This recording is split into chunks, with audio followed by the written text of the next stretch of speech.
ప్రధానమంత్రి నరేంద్ర మోదీ బాల్యంపై రూపొందించిన చలో జీతే హే డాక్యుమెంటరీ చిత్రాన్ని బీజేపీ రాష్ట్ర అధ్యక్షుడు పీవీఎన్ మాధవ్ ఈ రోజు విజయవాడలో వీక్షించారు.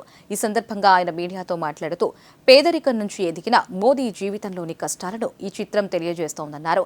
ప్రధాని బాల్యానికి చెందిన వాస్తవ చిత్రమన్న మాధవ్ పేద ప్రజల బలమేమిటో మోదీకి బాగా తెలుసన్నారు.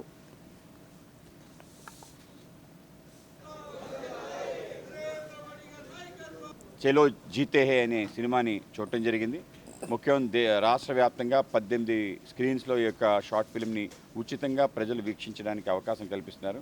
నరేంద్ర మోడీ గారు తన యొక్క చిన్నతనంలో ఏ పరిస్థితుల్లో ఆయన జీవించాడు, ఏ కటిక పేదరికాన్ని ఆయన చవిచూశాడు, ఆ పేదరికంలో కూడా ఆయనలో దయాద్ర హృదయం ఏ విధంగా అభివృద్ధి చెందింది, ఏ విధంగా ఆయన తోటి తన మిత్రులతో తను ప్రవర్తించేవాడు, ఏ విధంగా తన హృదయాంతరాల్లో ఉండే ఆ సేవాభావం ఏ విధంగా ఇవాళ బయటకు వచ్చింది. దాంతోపాటు దేశభక్తి, ఈ రెండింటి ఆధారంగా సేవ, దేశభక్తి ఆధారంగా ఒక మహానేత ఈ దేశంలో తయారవటం జరిగింది. కేవలం ఈ దేశమే కాదు, ఇవాళ ప్రపంచవ్యాప్తంగా ప్రజలందరూ కూడా నరేంద్ర మోడీ గారిని ప్రపంచాది నేతగా కొలుస్తున్న తీరు చూస్తే మనందరికీ గర్వకారణం. కానీ దానికి బీజం పడిన పరిస్థితి ఏమిటి, ఆయన ఆ విధంగా ఆలోచన చేయడానికి ఆ యొక్క ఆలోచన